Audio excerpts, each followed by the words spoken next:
First Chronicles chapter 18. After this it came to pass that David attacked the Philistines, subdued them, and took Gath and its towns from the hand of the Philistines. Then he defeated Moab, and the Moabites became David's servants, and brought tribute. And David defeated Hadadezer, king of Zobah, as far as Hamath, as he went to establish his power by the river Euphrates. David took from him 1,000 chariots, 7,000 horsemen, and 20,000 foot soldiers.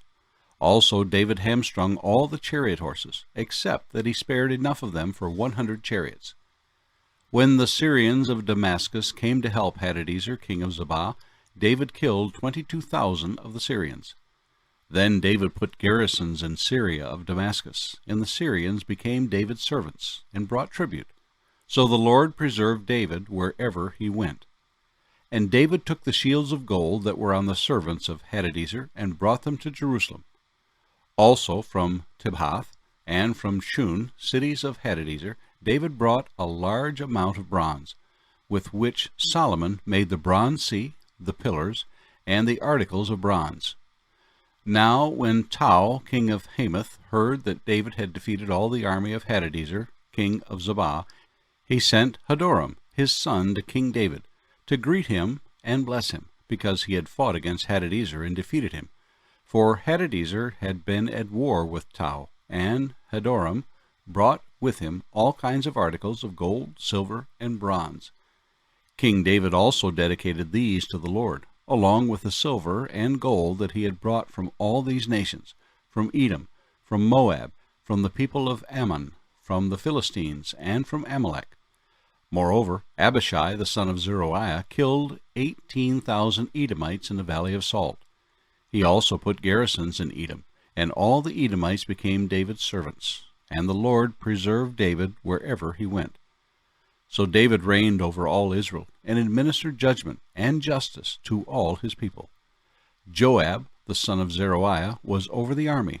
Jehoshaphat, the son of Elihud, was recorder. Zadok, the son of Ahitub, and Abimelech, the son of Abiathar, were the priests. Shavshah was the scribe. Benaiah, the son of Jehoiada, was over the Cherethites and the Pelethites, and David's sons were chief ministers at the king's side. First Chronicles chapter 19. It happened after this that Nahash, the king of the people of Ammon, died, and his son reigned in his place. Then David said, I will show kindness to Hanun, the son of Nahash, because his father showed kindness to me. So David sent messengers to comfort him concerning his father. And David's servants came to Hanun in the land of the people of Ammon to comfort him. And the princes of the people of Ammon said to Hanun, Do you think that David really honors your father because he has sent comforters to you? Did his servants not come to you to search and to overthrow and to spy out the land? Therefore Hanun took David's servants, shaved them, and cut off their garments in the middle at their buttocks, and sent them away. Then some went and told David about the men, and he sent to meet them, because the men were greatly ashamed. And the king said, Wait at Jericho until your beards have grown, and then return. When the people of Ammon saw that they had made themselves repulsive to David, Hanun and the people of Ammon sent 1,000 talents of silver to hire for themselves chariots and horsemen from Mesopotamia, from Syrian Maacah, and from Zobah. So they hired for themselves 32,000 chariots, with the king of Maacah and his people, who came and encamped before Medeba. Also the people of Ammon gathered together from their cities, and came to battle. Now when David heard of it, he sent Joab and all the army of the mighty men. Then the people of Ammon came out and put themselves in battle array before the gate of the city, and the kings who had come were by themselves in the field. When Joab saw that the battle line was against him before and behind, he chose some of Israel's best, and put them in battle array against the Syrians. And the rest of the people he put under the command of Abishai his brother, and they set themselves in battle array against the people of Ammon. Then he said, If the Syrians are too strong for me, then you shall help me. But if the people of Ammon are too strong for you, then I will help you. Be of good courage, and let us be strong for our people and for the cities of our God, and may the Lord do what is good in his sight." So Joab and the people who were with him drew near for the battle against the Syrians, and they fled before him. When the people of Ammon saw that the Syrians were fleeing, they also fled before Abishai his brother, and entered the city. So Joab went to Jerusalem. Now when the Syrians saw that they had been defeated by Israel, they sent messengers and brought the Syrians who were beyond the river, and Shophak, the commander of Hadadezer's army, went before them. And when it was told David, he gathered all Israel, crossed over the Jordan, and came upon them, and set up in battle array against them. So when David had set up in battle array against the Syrians, they fought with him. Then the Syrians fled before Israel, and David killed 7,000 charioteers and 40,000 foot soldiers of the Syrians, and killed Shophak, the commander of the army. And when the servants of Hadadezer saw that they were defeated by Israel, they made peace with David, and became his servants. So the Syrians were not willing to help the people of Ammon any more. The letter of James, chapter 4. Where do wars and fights come from among you? Do they not come from your desires for pleasure that war in your members? You lust and do not have. You murder and covet and cannot obtain.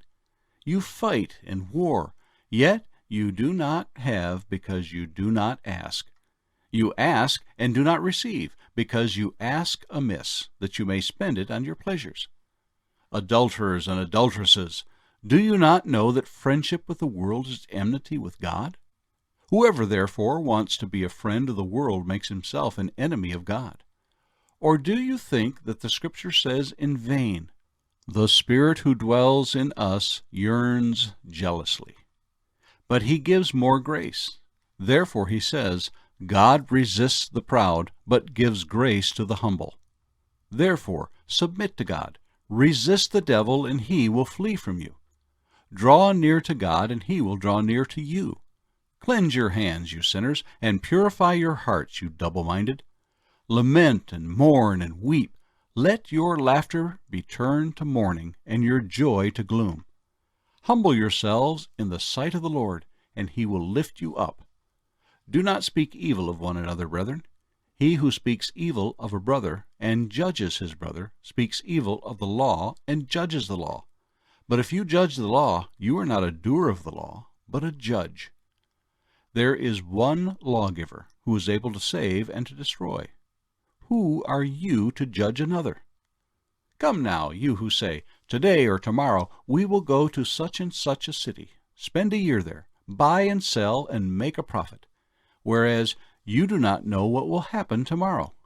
What is your life? It is even a vapor that appears for a little time and then vanishes away. Instead, you ought to say, "If the Lord wills, we shall live and do this or that." But now you boast in your arrogance. All such boasting is evil. Therefore, to him who knows to do good and does not do it, to him it is sin. The book of Job, chapter 19. Then Job answered and said, "How long will you torment my soul, and break me in pieces with words? These 10 times you have reproached me. You are not ashamed that you have wronged me. And if indeed I have erred, my error remains with me. If indeed you exalt yourselves against me, and plead my disgrace against me, know then that God has wronged me, and has surrounded me with his net. If I cry out concerning wrong, I am not heard. If I cry aloud, there is no justice. He has fenced up my way so that I cannot pass, and he has set darkness in my paths. He has stripped me of my glory, and taken the crown from my head. He breaks me down on every side, and I am gone. My hope he has uprooted like a tree. He has also kindled his wrath against me, and he counts me as one of his enemies. His troops come together and build up their road against me. They encamp all around my tent. He has removed my brothers far from me, and my acquaintances are completely estranged from me. My relatives have failed, and my close friends have forgotten me. Those who dwell in my house and my maidservants count me as a stranger. I am an alien in their sight. I call my servant, but he gives no answer. I beg him with my mouth.